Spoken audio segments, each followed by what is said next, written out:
नमस्कार विद्यार्थी मित्रों, आप सभी का स्वागत करते हैं मौर्य क्लासेस में। आज हम बेटा स्टेट का पेपर नंबर 5 कराने वाले हैं।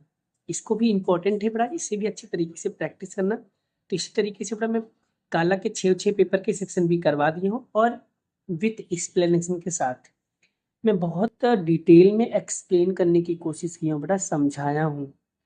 आपको पता है याद करने की ज़रूरत भी नहीं पड़ेगी, मैंने आपको क्लास में ही याद करवा दिया है। और आज का वीडियो भी बड़ा मैं क्लास के अंदर आपको याद करवा दूंगा, उसका टेंशन मत लीजिए। बस आपको एक बार वीडियो को ईयरफोन लगा करके ध्यान से सुनना है। और एग्जाम टाइम पर सेक्शन बी का टेंशन तो लेना ही मत। खाली सेक्शन बी के लिए बड़ा मेरा जो वीडियो है ना, 6 वीडियो सेक्शन बी के लिए, खाली वो आप क्या करना है, एग्जाम टाइम पे खाली उसे देख के चले जाना बस। सेक्शन बी का काम आपका 100% हो जाएगा। सेक्शन बी में दूसरा कोई मगजमारी करने की जरूरत नहीं है। एक बार आप मेहनत तो करो, एक बार आपको पढ़ना है बस। अगर एक बार अगर आपने समझ लिया ना, डेफिनेटली बेटा आपको वो चीजें आ ही जाएगा। ठीक है, चलिए अब हम करते हैं 20 नंबर 1। ठीक है, क्या लिखा हुआ है इसका हिंदी करते हैं बेटा। तो इसका हिंदी ये रहा बेटा। 20 नंबर 1 के क्वेश्चन में क्या लिखा हुआ बेटा, ध्यान से सुनना। सूचकांक रचना के भार किसे कहते हैं, मतलब सूचकांक रचना के भार किसे कहते हैं, मतलब भार की परिभाषा देना है। उसके बाद स्पष्ट भार के दो जो बहुत प्रसिद्ध है उस पद्धति के नाम बताना है। सबसे पहले भार किसे कहते हैं बेटा वो समझ लो। तो वस्तुओं का उनके महत्व के अनुपात, वस्तुओं का उनके महत्व के अनुपात में जिसको पहली यानी प्राथमिकता देती है, जिसे आपने वस्तुओं के कोई महत्व के अनुपात में जिसको पहले नंबर पर रखते हो, अग्रिमता। अग्रिमता मतलब होता है जिसमें प्राथमिक प्रायिकता देते हो। ऐसे निश्चित अंक, मतलब जो अंक निश्चित किया जाता है उसे भार कहा जाता है। मतलब वस्तुओं का उनके महत्व के अनुपात में, वस्तुओं का उनके महत्व के अनुपात में अग्रिमता का जो अंक निश्चित किया जाता है उसे भार कहते हैं। वस्तुओं का उनके महत्व के अनुपात में अग्रिमता का जो अंक निश्चित किया जाता है उसे भार कहते हैं। और स्पष्ट भार की प्रचलित पद्धति के नाम है दो। स्पष्ट भार के दो प्रचलित पद्धति का नाम है, पहला है कुल खर्च की पद्धति, दूसरा है पारिवारिक अंदाज पत्र की पद्धति। फिर से, पहला नाम है कुल खर्च की पद्धति और दूसरा नाम है पारिवारिक अंदाज पत्र की पद्धति। आई होप बेटा आपको ये चीजें याद हो गया होगा। अगर याद हो गया है तो वीडियो को जरूर लाइक करना। एक लाइक से बड़ा बहुत ज़्यादा मोटिवेशन मिलता है। आपके लाइक सपोर्ट से बहुत खुशी मिलती है बेटा। और इसी तरीके से मैं वीडियो बनाने के लिए बड़ा कैपेबल होता हूँ, क्योंकि जब बच्चे रिस्पॉन्स देते हैं ना तो अच्छा लगता है कि हाँ चलो ठीक है, मेरे बच्चों को मेरी वीडियोस अच्छे लग रहे हैं। ठीक है, तो सभी का सपोर्ट किया करो, क्योंकि आप सभी के सपोर्ट की वजह से तभी तो बेटा मैं आगे जाऊंगा। आप लोग सपोर्ट नहीं करोगे तो मैं आगे कैसे जाऊंगा। हाँ, अगर आपका मन ये है कि भाई हम आगे क्यों जाने दें, तो वो अलग थॉट है, वो अलग मानसिकता है, वो अलग चीजें हैं। बट हमेशा एक दूसरे की सपोर्ट करो जिससे वो इंसान आगे जा सके। क्योंकि आज अगर आप तुम किसी का सपोर्ट करोगे तो कल जाके भविष्य में आपका भी कोई ना कोई सपोर्ट करेगा। बोलते ना, देने वाला देता है छप्पड़ फाड़ के। बस अपने कर्म करते रहिए, बस फल की चिंता मत करो, देने वाला देगा जब देना होगा। चलिए नेक्स्ट क्वेश्चन क्या लिखा है बेटा। नेक्स्ट क्वेश्चन यहाँ पर लिखा है, मैं बता दे रहा हूँ।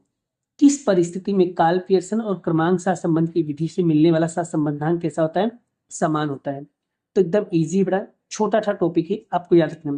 जब दो सहसंबंध चल की कीमत, जब दो सहसंबंध चल की कीमत n प्राकृतिक संख्याओं का कोई क्रम दिया गया हो, n कोई प्राकृतिक संख्याओं का क्या दिया गया हो, क्रम दिया गया हो, क्रम क्रम दिया गया हो, तो समझ जाना कार्ल पियर्सन और क्रमांक सहसंबंध का क्या बोलते हैं, सहसंबंधांक समान होता है। जब दो सहसंबंधांक चल की कीमत n प्राकृतिक संख्याओं का कोई भी क्रम दिया गया हो, तब कार्ल पियर्सन और क्रमांक सहसंबंध सहसंबंध विधि से मिलने वाला सहसंबंधांक क्या होता है बाबू? समान होता है। तो व्यवस्थित तरीके से बेटा इसको लिखना है और याद करना है। आई होप बेटा आपको ये भी याद हो गया होगा। चलिए नेक्स्ट क्वेश्चन क्या लिखा है बेटा, इसे भी हम लोग समझ लेते हैं। 23 में क्या लिखा है कि नियत संबंध गुणांक कौन सी विधि से परिवर्तन स्वतंत्र होते हैं और कौन सी विधि से परिवर्तन स्वतंत्र नहीं होते हैं। एकदम सिंपल सा लॉजिक है बेटा। नियत संबंध गुणांक में उद्गम बिंदु से क्या होते हैं बाबू? स्वतंत्र होते हैं और प्रमाप मास से स्वतंत्र नहीं होते। बस इतना याद रखना है। नियत संबंध गुणांक में उद्गम बिंदु से परिवर्तन से क्या होते हैं? स्वतंत्र होते हैं, जबकि प्रमाप मास से परिवर्तन स्वतंत्र नहीं होती है। क्लियर? यानी कि उद्गम बिंदु से स्वतंत्र होते हैं और प्रमाप मास से स्वतंत्र नहीं होते हैं। चलिए नेक्स्ट क्वेश्चन बड़ा, सामयिक श्रेणी के आलेख पद्धति का मुख्य मर्यादा क्या है? तो उसकी बड़ा मैं ऐसे ही आपको बता देता हूँ। सामयिक श्रेणी के यानी कि सामयिक श्रेणी के आलेख पद्धति का मुख्य मर्यादा है, सामयिक श्रेणी के आलेख पद्धति का मुख्य मर्यादा झुकाव रेखा की सही अनुमान नहीं मिलती। झुकाव रेखा का सही अनुमान नहीं मिलता है। झुकाव रेखा का सही अनुमान नहीं मिलता, ये क्या है? उसकी मुख्य मर्यादाएं हैं। आगे बढ़ा, नेक्स्ट क्वेश्चन क्या लिखा है बेटा, यहाँ पर ध्यान से सुनिए बेटा। क्या बोला है? एक समतल पासा और एक समतल सिक्के को एक साथ उछाला जाए तो न्यादर्श अवकाश क्या होगा? तो बेटा मैं ही आपको बता देता हूँ। जैसे मान लो एक साथ एक पासे को उछालते हो, दो पासे को उछालते हो, तो या तो एक यच या तो हेड मिलेगा पहला, फिर दूसरा, फिर तीसरा, फिर चौथा, फिर पांचवा, फिर छठा। ये आपको एच एच मिल गया 6 बार। फिर उसके बाद 1 टी, फिर 2 टी, फिर 3 टी, फिर 4 टी, फिर 5 टी, फिर 6 टी। और जिसमें हम लोग कह सकते हैं कि टी मतलब हो जाएगा हेड, मतलब हो जाएगा काटा, और टेल मतलब हो जाएगा बागा। ठीक है? यानी कि अगर एक सिक्के को एक बार उछालोगे तो आपको 2 आउटकम मिलेंगे। और यहाँ पर क्या बोला है कि अगर 2 पासा को उछालोगे तो आपको टोटल 36 परिणाम मिलेंगे, यानी टोटल 36 परिणाम मिलेंगे, परिणाम मिलेगा। ठीक है? बस इतना आपको लिखना है बेटा। अगर एक सिक्के को उछालोगे तो 2 परिणाम मिलेगा, या तो हेड या तो टेल मिलेगा।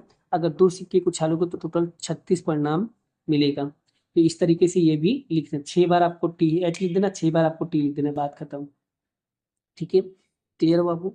तो इस तरीके से आपको करना है। और आपको पता है पासे पर का जो अंक होता है बेटा, वो मान लो एक पासे को उछालते तो वहां पर या तो 1 मिलेगा, या तो 2 मिलेगा, या तो 3 मिलेगा, या तो 4 मिलेगा, या तो 5 मिलेगा, या तो 6 मिलेगा। इसके अलावा दूसरा कोई अंक तो मिलता नहीं है बेटा। क्लियर हो गया? तो ये चीजें आपको ध्यान में रखना है बेटा। ठीक है? बहुत ईजी है। ठीक है? चलिए आगे बढ़ते हैं। नेक्स्ट क्वेश्चन बेटा, नेक्स्ट क्वेश्चन क्या लिखा है बेटा, वो भी देख लीजिए। देखो, द्विपदी संभावना वितरण P बराबर 1/4 हो तो विषमता क्या होगा? याद रखना बेटा, अगर मान लो P की वैल्यू, अगर द्विपदी वितरण में अगर P की वैल्यू 1/4 है, मतलब क्या है? 1/2 से क्या है? कम है। अगर 1/2 से वैल्यू कम होती है तो ये देखिए बेटा, इसका उत्तर लिखा है P/1/4। अगर 1/2 से कीमत क्या होती है? कम होती है, तो द्विपदी धनमानव वितरण का विषमता कैसा होगा? धन विषमता होगा। बस इतना याद रखना, धन विषमता होगा, बात खत्म। अगर जिसकी वैल्यू 1/4 होगा और 1/2 से कम होगा, तो याद रखना द्विपदी संभावना वितरण कैसा होगा? धन में होगा। क्लियर? आगे बेटा क्या लिखा है? फिर प्रमाणित प्रमाणित चल में चतुर्थक विचलन और औसत विचलन, सरेरांश मतलब होता है औसत विचलन की लगभग कीमत क्या होती है? लगभग कीमत बेटा यहाँ पर याद रखना, ये सूत्र भी होता है, इसको याद रखना। चतुर्थक विचलन का लगभग कीमत होता है 2/3 होता है, और औसत विचलन का लगभग कीमत होता है 4/5। ये याद रखना, ये बहुत इंपॉर्टेंट है। चतुर्थक विचलन के लगभग कीमत होता है 2/3 और औसत विचलन का लगभग कीमत होता है 4/5। चलिए नेक्स्ट क्वेश्चन क्या लिखा है बेटा? नेक्स्ट क्वेश्चन यहाँ पर लिखा है कि प्रमाणीय वक्र μ-2 सिग्मा μ+2 सिग्मा के बीच में प्रदेश का क्षेत्रफल कितना होता है? तो प्रदेश का क्षेत्रफल होता है बेटा यहाँ पर देख लो बेटा क्षेत्रफल कितना होता है, क्षेत्रफल होता है 95.45। ये नंबर आपको याद रखना है, ये क्षेत्रफल का है बेटा। इसको ये कहाँ से आया कैसे नहीं होती, ये इसी का ही वैल्यू होती है, इसकी फिक्स कीमत होती है बेटा। तो कीमत आपको याद रखना है, इसकी जो फिक्स कीमत होती है वो यही होती है। इसको आपको क्या करना है, याद रखना है। क्लियर। चलिए नेक्स्ट क्वेश्चन क्या है बेटा बेटा, यहाँ पर देखो ये अंतराल, ये आपको सामीप्य में दिया है, इसको अंतराल और मानांक स्वरूप में बदलना है बेटा। ठीक है, तो कैसे बदलेंगे, चलिए मैं आपको इसको सिखा देता हूँ बेटा। चलिए सबसे पहले क्वेश्चन में लिख लेता हूँ बेटा।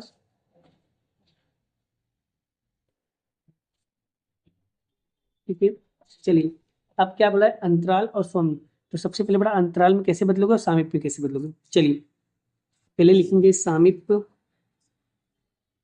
स्वरूप, तो n और a डेल्टा। ठीक है, ठीक है, तो ए हो जाएगा बड़ा आपका 16 और डेल्टा हो जाएगा आपका 0.5। ठीक है, अब इसको बड़ा मान लो मानांक में बदलना है, मानांक स्वरूप। ठीक है, तो मानांक का सूत्र होता है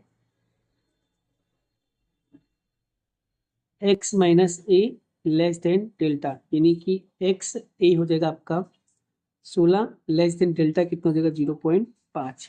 ये मानांक में बदल गया। उसके बाद बोला है अंतराल स्वरूप, तो अंतराल स्वरूप में कैसे करोगे बाबू, तो सूत्र होता है ए minus delta A plus delta.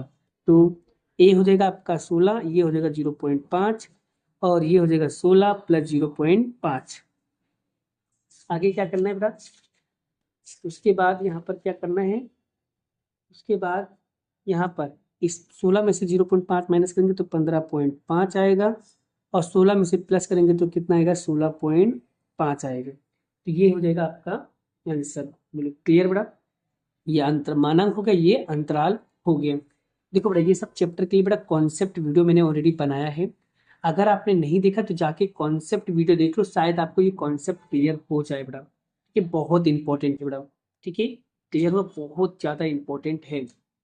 आगे बेटा बढ़ते हैं, नेक्स्ट क्वेश्चन। ये क्वेश्चन बहुत इंपॉर्टेंट है बेटा, इस क्वेश्चन के सामने बेटा लिख दो वेरी मोस्ट आईएमपी।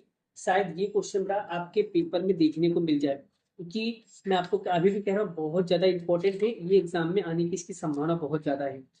तो ऐसे क्वेश्चन बेटा लिख दो very very very most IMP, क्योंकि ये वाला क्वेश्चन बहुत बार पेपर में पूछा गया है। ठीक है, तो आप इसे क्या करो, एक बार बस इसको स्कूल के एग्जाम हो या बोर्ड के एग्जाम हो, क्वेश्चन इंपॉर्टेंट है इसलिए पूछा जाता है बड़ा। तो सो प्लीज बड़ा आप लोग इसकी प्रैक्टिस करो, आपको आ ही जाएगा। ठीक है, चलिए तो इसको सॉल्व कैसे करना है मैं आपको सिखा दे रहा हूँ, ध्यान से सीखना बड़ा। मैं पहले क्वेश्चन को कॉपी कर लेता हूँ, इसका निकालना डेरिवेटिव, तो y दिखे तो क्या लिखना है dy अपॉन में dx। चलिए अब इसको यहाँ पर 3 है। ठीक है, अब इसको सॉल्व कैसे करोगे, तो सबसे पहले क्या करना है 6 का मल्टीप्लाई 3 में करना है, 6 3 जा 18 एक्स की, तो यहाँ पर 3 एक पावर क्या करना है कम करना है, 3 घात तो एक घात कम कर देने के, यहाँ कितना आएगा 2 प्लस 7/2 का 7/2 लिख दो बेटा अभी की, क्यों, क्योंकि सवाल ईजी हो जाएगा इसलिए।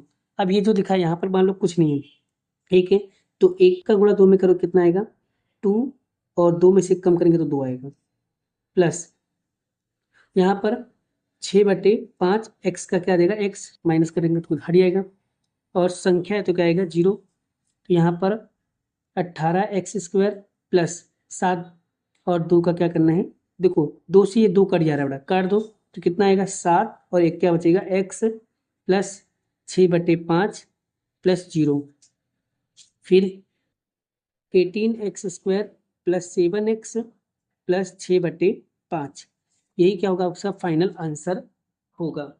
आई होप, आशा करता हूँ आपको ये कॉन्सेप्ट बहुत अच्छे से समझ में आ गया होगा। अगर समझ में आ गया तो वीडियो को जरूर लाइक करिएगा। ठीक है, इसी तरीके से बड़ा हम आपके लिए वीडियोस बनाते रहते हैं बड़ा। तो अभी हमने यहाँ पर बड़ा सारे के सारे सेक्शन, मतलब कि ये जो पेपर 5 का सेक्शन बी था बड़ा, वो सारे क्वेश्चन बड़ा मैंने आपको यहाँ पर करवा दिया। इसमें भी अगर कोई कंफ्यूजन या कोई डाउटफुल लगता है बड़ा, तो एक बार बड़ा मुझे कमेंट करना है, तो जिससे मैं क्या करूँगा वो वीडियो आपको एक बार डिटेल में समझा दूँ। लेकिन अगर आपको इस सबके कॉन्सेप्ट चाहिए बड़ा, सेक्शन बी के कॉन्सेप्ट वीडियो चाहिए कि क्यों हुआ ऐसा, कैसे हुआ, किस तरीके से आया, तो चैप्टर वाइज बड़ा मैंने सेक्शन बी बनाया हुआ है। Chapter wise. अगर आपको नहीं मिलता है तो बेटा कमेंट करो, इससे मैं ग्रुप में क्या करूँगा, उसको वहाँ पर जाके डाल दूंगा लिंक। तो बेटा आप लोगों को वहाँ से सारे आंसर मिल जाएंगे, क्योंकि इन सभी के कॉन्सेप्ट वीडियो ऑलरेडी बनाया गया है। अगर आपको सेक्शन बी के अलावा अगर कॉन्सेप्ट सीखना है तो कॉन्सेप्ट वीडियो भी बनाया गया है, तो आप जाके देखिए कॉन्सेप्ट, फिर आपको जल्दी याद हो जाएगा। याद करोगे तो काम होगा, याद नहीं करोगे तो नहीं चलेगा भाई। पढ़ने से सब कुछ होता है, ना पढ़ने वाले के लिए कुछ भी नहीं होता है। और दुनिया भर की कव्वाली करने वाले तो बिल्कुल नहीं आता है, जो ज़्यादा ही कुछ बोल देते हैं कि ये कर लो वो कर लो, दुनिया भर का बोलते हैं ना बेटा। नहीं बेटा, एक चीज़ पे फोकस करो, बस बात खत्म। एक चीज़ पे फोकस करो, दूसरा कुछ मत करो। ओनली फॉर गाला करके जाओ या लिबर्टी करके जाओ, देखो या तो गाला या तो लिबर्टी, दो में से किसी एक को करो। या तो गाला करो या तो लिबर्टी करो, या तो गाला करो या तो लिबर्टी करो। और ना तो आपको गाला करना है ना तो आपको लिबर्टी करना है। और अगर आपको कुछ भी नहीं करना हो, कुछ ही नहीं करना, तो बेटा इसके लिए बेटा एक ये कर लो बेटा, जिसे हम लोग अपेक्षित के नाम से जानते हैं बेटा, ये इसे कर लो। और अगर मान लो ये भी नहीं करना है तो बेटा एक लास्ट ऑप्शन दे रहा हूँ कि अगर मान लो गाला भी गुजराती में है, लिबर्टी भी गुजराती में है, अपेक्षित भी गुजराती में है, तो आपको हिंदी करना है, तो बेटा मेरे द्वारा बनाया गया इंपॉर्टेंट बुक ले लो और वो इंपॉर्टेंट बुक से सारी पढ़ाई कर लो। आप गारंटेड पास तो हो ही जाओगे, गारंटेड, 100% श्योरिटी दे रहा हूँ बेटा। पास मतलब पास, ठीक है। वो पूरा का पूरा हिंदी में मैडम, वो पूरा का पूरा हिंदी। इको है, बीए है, एसपीसीसी है, और अकाउंट है और स्टेट है। अकाउंट और स्टेट के अंदर बड़ा खाली पार्ट 1 बना है, पार्ट 2 नहीं बना पाया हूँ। तो हाँ, लेकिन पार्ट 2 के बाद आपको सारे आंसर्स मिल जाएंगे और पार्ट 1 के भी सारे आंसर्स मिल जाएंगे, ठीक है। तो वो चीज़ें मैं आपको प्रोवाइड कर दूंगा, ठीक है। तो आप इसी तरीके से अच्छे से प्रैक्टिस कीजिए, ठीक है। मिलते हैं नेक्स्ट वीडियो में नेक्स्ट लेक्चर के साथ। अभी के लिए इतना ही। जय श्री कृष्ण, राधे कृष्ण की जय। जय माता दी दोस्तों, राधे राधे।